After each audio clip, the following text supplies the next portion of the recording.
Here in the league, James Harden. No human as hot as James Harden. It is all hard. It's one of the greatest individual offensive runs we've ever seen. The Beard also extended his streak to 18 in a row, scoring at least 30. The step-back three is an iconic shot, just like the Skyhook, just like the Dream Shake. James Harden's step-back three is unstoppable. He's perfected the step-back where it's unguardable. Just continue to go. Keep giving the opposing team hell. Murray and Harden. He fell down. Man down. Man down. You know, James Harden puts you in the most compromising position possible on every possession. The way he plays, the way he attacks. Like a running back, using the power to create space with his elbow and his shoulder. All of a sudden, he knocked this guy back like they're in a boxing ring. Bang, bang, bang. Down to three, down to two, it's a three. Good! Good! He got it! He hit the three! He's got a mastery of the game. Again, I haven't seen his whole life, but last 3 years, I don't know how you get any better than what he's playing. Yeah, he's just extremely unique if you factor in just the overall offensive package. If you look at the volume of the shots that he takes for a team at an efficient level, I think that's the key. Then you add in the fact that his passing is at a level that's in the top 10 to 20 in NBA history. James has been leading the top offense since he's been in the league. Oh, man, he's special, man. And he has a counter for everything the defense gives. If you force him right, he has counters going left. If you force him left, he has counters going right. There's really nothing you can do with him. You just have to hope he misses. We got 40 games left to go. Like, it's outside of anything that we've ever seen. So those shots you see him make at the end of games, he practices that stuff every single day. To see him actually do it in games is pretty incredible. Look, his whole team is hurt right now. At this point, I don't think there's any doubt about it. We still have half the season to go. Right now, James Harden is the NBA's MVP. Step back. Oh! 57 points. 17 straight games with 30-plus points. That joins the most underrated player in NBA history, Elgin Baylor, and Wilt Chamberlain, the most statistically significant player in NBA history. Wow. Those are the only people to ever do that. Guys, James Harden is on track to become the 6th player ever to average 35 points a game over the course of a season. He's got a ways to go, but this is a pretty good list. This would be the first since Kobe's 2005-2006 season. It has been a little while. It's not an easy thing to do. I want to look at this from the opposing team's point of view. You got the Rockets on the schedules you got James Harden coming to your arena, or you're going to theirs. What is your best chance of limiting his effectiveness, containing him a little bit, and coming out with a win? 10-day contract. Shane Battier, Bruce Bowen, and Michael Cooper.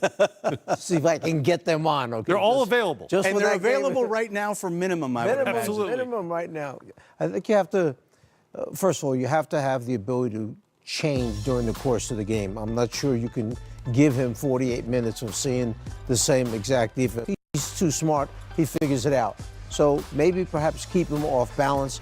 And then you have to decide, do you want to stay one man on him? Do you want to take the ball out of his hands, try and double team him and make them have to pass the ball and other people make shots? Or the reverse of that is make him have to make every shot and don't let anybody else make shots. Yeah, that's interesting, Coach. When we were in Phoenix during our 7 seconds or less run, Raja Bell was far and away our best wing defender, and he drew the short straw. He had to be the Kobe Bryant assignment. And we were driving ourselves crazy trying to figure out a way to slow Kobe down. And what we ended up doing was Raja would try to rile Kobe into making it a one-on-one, mano-a-mano matchup. Mm-hmm. And actually, when he clotheslined him that game, as you remember, it happened within the context of a playoff series where we were just trying to make Kobe want to take every shot and then limit the effectiveness of his supporting cast. The other component of that is when he does happen to give the ball up, you have to the best of your ability, in the case of James Harden, deny him the ball back. And that's easier to do when Chris Paul's not playing. Right. What I think is fascinating, though, during this run, because it's the regular season, you're not seeing any of the teams employ any of the tactics they might use in a playoff series. Yeah, and you can bet all the staffs who could potentially face the Rockets in the postseason are cooking up all kinds of schemes that they're not going to reveal until a potential playoff series. So Houston will play Philadelphia on MLK Day, and you'll see Golden State in LA against the Lakers. And We hope to see more of Boogie Cousins, who had 14 points, 6 boards, 3 assists, and was plus 21 in just 15 minutes in his Warriors debut after nearly a year away following that Achilles injury. That happened on Friday against the Clippers. What'd you see? Well, what I'm going to be watching for as he first starts to come back, and they brought him back as a starter in large part because the return to play protocol for someone with an injury of this type is going to be, once he gets loose, let him stay loose. Play him in bursts, and they did that. Now, they had to. He picked up 2 very quick fouls, so he played only 3 minutes. But I'm paying attention to what he looks like physically. And in this video breakdown that we've done, you're going to see some things from him mechanically that stood out to me initially. Here he's going to run a little pick and roll. He's going to slip here, dive to the rim. This is a 2-foot gather. Notice he puts very little pressure on the left, comes together with both feet and elevates. The reason this is important is DeMarcus Cousins is natively a 1-foot strider, and he wants to go off of the left foot. Here he went off the right foot. He tore the Achilles in his left. So what he really wants to do is stride into a 1-foot liftoff. You're going to see him do that here. KD makes a great pass. He had opened it up and beat everyone down floor, so he looks great running. Here it is, planting the surgically corrected leg.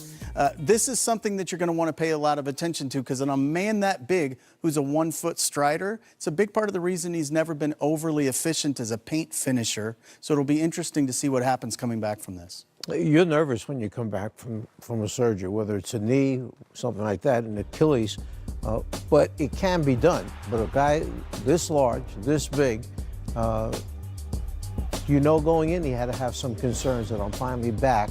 Now can I do what I used to do? So little by little, hopefully he'll get a little more lift. He never had a lot of lift, right. But maybe he'll get a little more lift. It's the strength we're talking about, and it's the confidence that he can do it. Fortunately, his game was never really predicated on explosion per se. He's got so much skill. By the way, LeBron James on track to practice on Sunday. We don't expect to see him in a Laker uniform when they meet the Warriors on Monday. Lots more coming up here on Game Time, presented by State Farm. Homecoming night for Dwayne Wade, his final game in Chicago as the Heat hit town. And Kemba Walker hitting everybody all season long, including the Suns on Saturday night. You'll see that and much more. Games, let's say it one more time.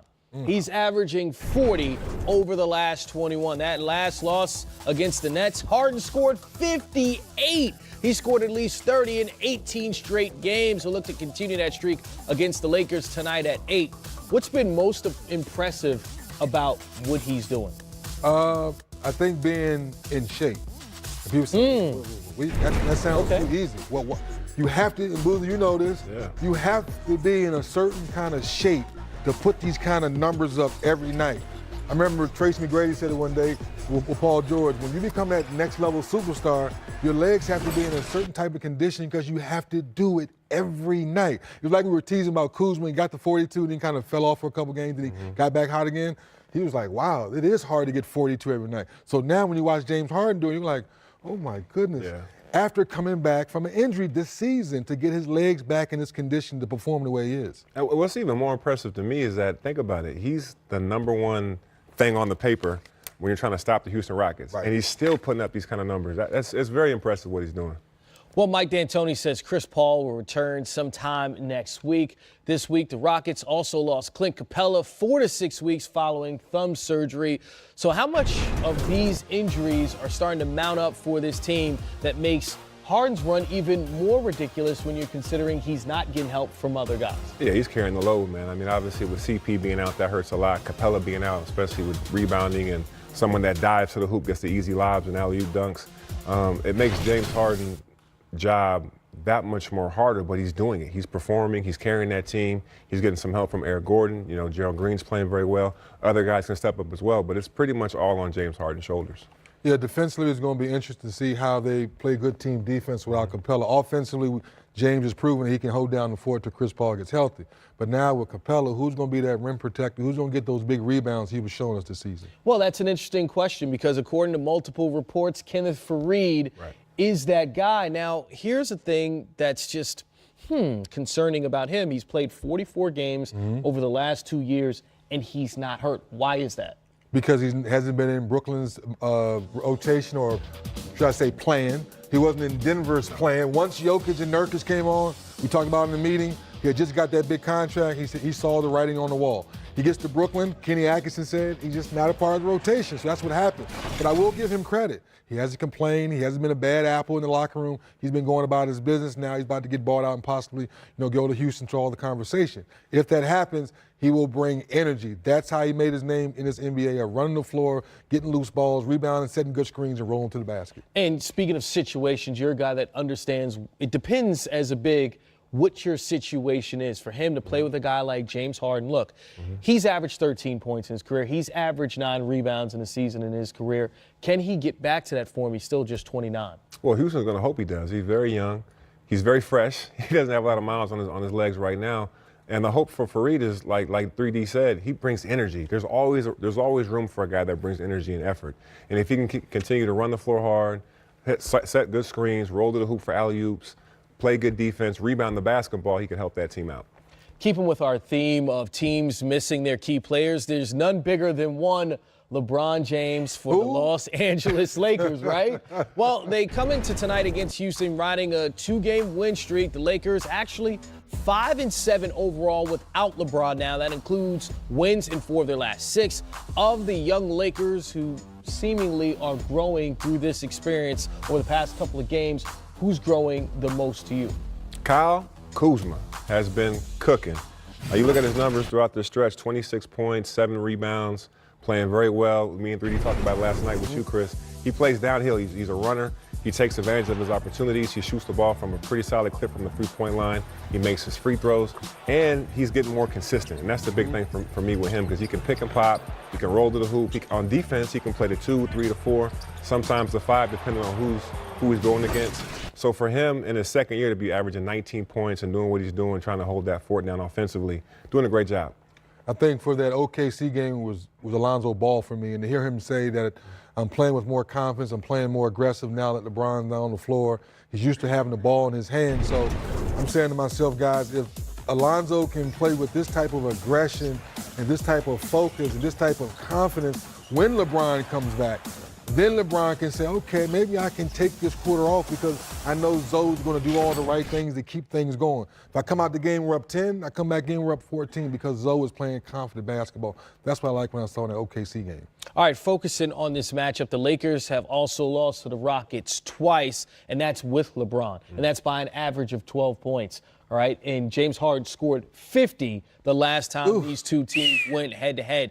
Can we expect the Lakers to be able to compete in this one? Chris Paul out, Clint Capella out, that's different. But can they compete against James Harden, the bearded one, the way that they're currently constructed without LeBron on the court? Well, I think what Luke Walton will try to do is to tap in what we saw in the OKC game the other night. The question is, when James Harden gets cooking, does your enthusiasm get taken out of you, because now how do you slow him down? You know, on the flip side is you have to get some stops to get some easy offense to get your confidence going on the offensive side of the ball. I think something else I like that they did the other game was where they had Ingram playing the point, almost like a point forward. Yes. That helps them offensively, get guys involved, make plays for each other. So we'll probably see more of that tonight. LeBron will be cleared to practice next week. Lakers have Golden State on Monday, Timberwolves on Thursday, the Suns on Sunday. When you look at those games and you think of LeBron coming back, when do you foresee him being able to get back on the court if he's just now starting to practice on Monday? Knowing LeBron, Booge, you've been around him before. If LeBron really wanted to play, I think tomorrow, if we had to, he would. But I think there's being smart just to make sure. So a practice or two, and if Brian said he's ready, then he'll be back on the floor.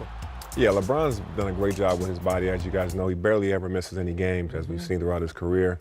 I'll leave it up to him. You know, I think if I'm one of his teammates, he knows his body better than anybody else at this stage in his career. Does a good job of taking care of it. He works out every day. And when he's ready, he'll be back out there. And when he does get back out there, the wins will start going like this. Yeah.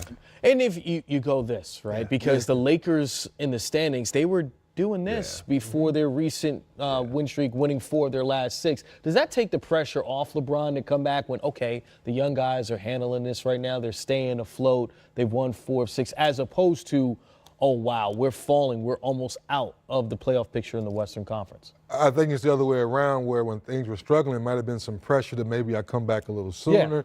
They win a couple, And now I want to get back now while they're playing well to feed off the good confidence and the good play versus they're struggling. It's like, LeBron, come save us. No, now we found our stride. Now we found our confidence. Now come back to your point. Now let's really ride this wave and go that way. I think he's looking at it that way.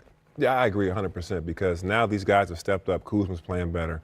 You know, Lonzo Ball's playing better. Ingram's being a playmaker and doing more things. Then you bring LeBron, who's an MVP candidate, back into the fold and gives them a chance to get even more boosted, hopefully climb a little bit up in this Western Conference standings. That makes a lot of sense. It'll be interesting to see how the Lakers perform tonight against the Houston Rockets and how they look when LeBron James comes back. Certainly something to be excited about.